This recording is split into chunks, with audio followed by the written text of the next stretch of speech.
So things are really heating up when it comes to 2026 NHL prospect Chase Reid.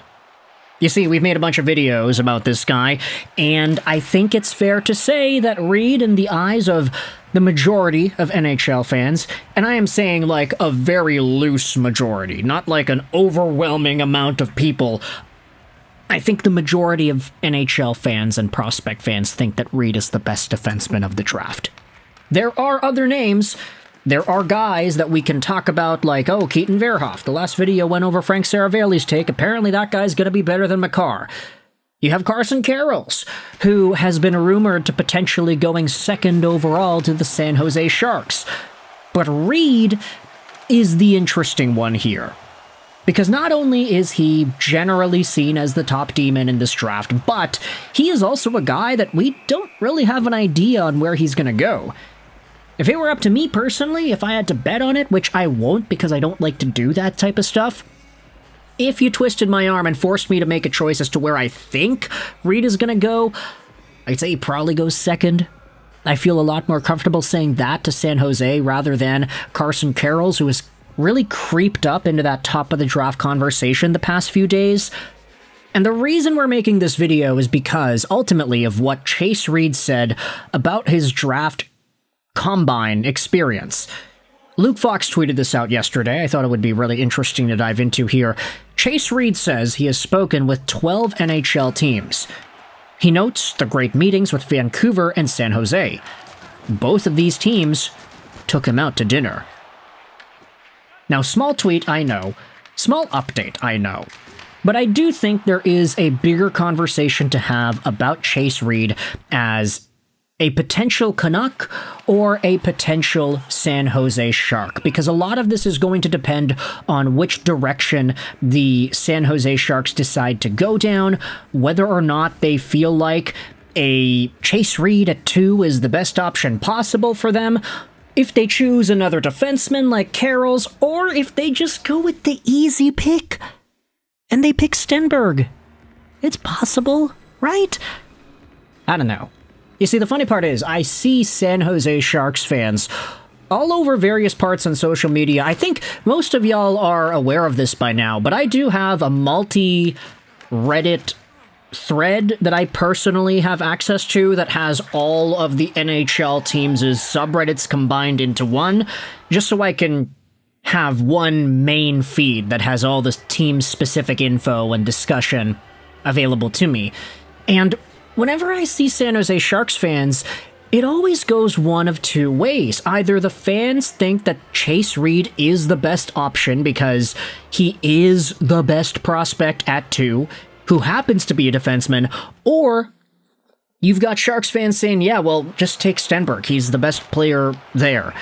It's kind of funny because I don't seem to see too many Sharks fans that debate amongst themselves, oh, well, Chase Reid may not actually have as high a ceiling as Stenberg, but the Sharks need D-men, so take him anyway.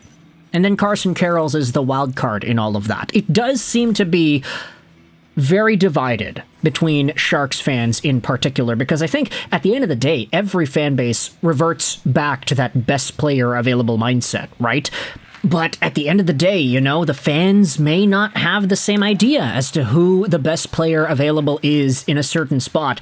If a team like San Jose puts all of their chips into investigating, scouting, reading up on, watching tape, interviewing a guy like Chase Reid over Ivar Stenberg, then they might actually think in their brains, yeah, this is our guy. We put in all the resources to evaluate him, and we believe that he is that dude.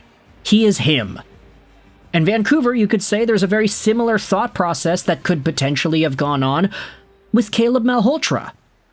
Take a look at this post made by Schaefer and Price yesterday. Schaefer and Price, of course, Vancouver-based program, so this is mostly Canucks fans voting on this poll. If Gavin McKenna and Ivar Stenberg go first and second, who do you want the Canucks to draft? 57% of Canucks fans think that Caleb Malhotra is the guy Vancouver should draft.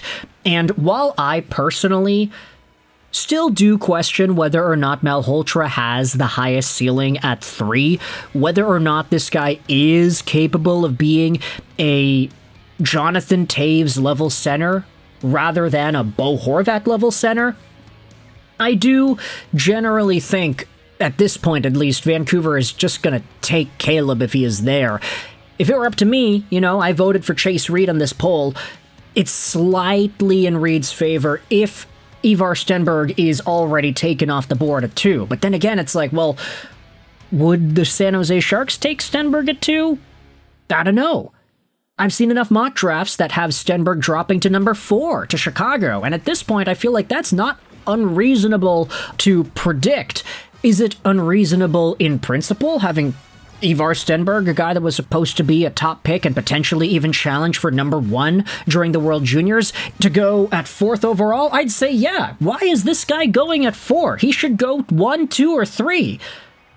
But when you put yourselves in the mindset of the teams that are drafting and you understand why it is San Jose is going for a D-man over a forward, or why Vancouver is going for a center over a winger, I'm not saying I agree with it, but I'm saying it makes sense.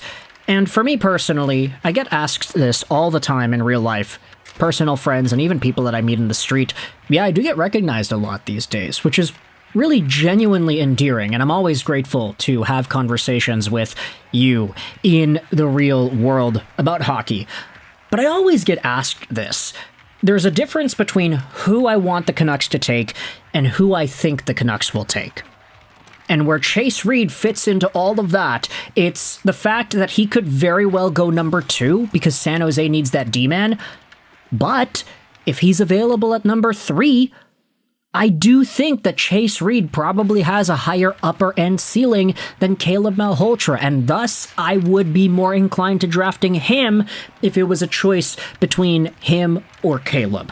That is assuming Stenberg and McKenna go in the top 2 spots.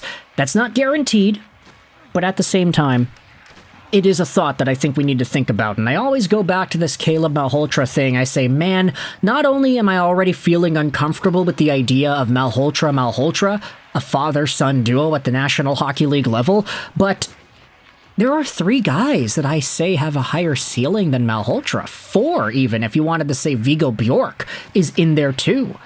If it were up to me, if I was doing my own rankings, I'd say Caleb Malhotra is probably like 5th. I'd have McKenna, I'd have Stenberg, I'd have Reid, and I'd have Viggo Bjork over Caleb Malhotra. And I'm not saying that Malhotra's a bad prospect. It's just, in my brain, best player available means highest ceiling available, regardless of whether or not a player is likely or not to reach that ceiling. And if the Vancouver Canucks have the option to draft a Stenberg or even draft a Reid, and they take Caleb Malhotra over that player, I do question if that is the best pick for the team available. I don't know. Like, I know I'm going to tick off some Canucks fans at this point. There are posts made on Reddit and whatnot. Oh, the Canucks are going to draft Malhotra even if Stenberg is there. That was posted yesterday to 18% upvotes, and a lot of fans are in the comments section getting all pissed off about that. But, I don't know. Chase Reid, he specifically called out Vancouver and San Jose, said that they had a great interview and dinner with him, and that seems to be significant. At least to me, it is. You can let me know your thoughts in the comment section below. Where do you think Chase Reid goes in the 2026 draft? Does he go to Vancouver at 3? Does he go to San Jose at 2? Does he slip past the Canucks and potentially go to Chicago at 4? Where does Stenberg and Malhotra go? Let me know your thoughts in the comment section below. I hope you enjoyed this video. Sign on. And bye.